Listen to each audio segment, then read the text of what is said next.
আচ্ছা, আপনি বলুন তো যে মানুষের জীবনে সবচেয়ে কঠিন কাজ কোনটি? সব থেকে কঠিন কাজ যেইটা করতে পারলে আপনার আর কোনো টেনশন নাই বা আপনার আর কোনো কষ্ট হবে না, বা যে কোয়ালিটিটা অর্জন করলে আর কোনো কষ্ট হবে না, সেই কোয়ালিটিটা কী বা সেই গুণটা কী বা সেই স্কিলটা কী? এই স্কিলটা আমি মনে করি সহ্য করার শক্তি। সহ্য করার জন্য যে শক্তি দরকার, যদি এই শক্তিটা আপনি অর্জন করতে পারেন, সহ্য করা। এখন কি সহ্য করা? যে কোনো পরিস্থিতিকে ঠান্ডা মাথায় সহ্য করা।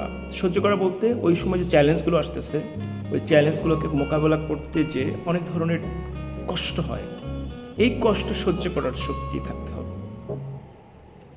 এই শক্তিটা কিভাবে অর্জন করতে হয়, এইটা যদি আমরা শিখতে পারি তাহলে মনে হয় সব কিছুই সমাধান হবে।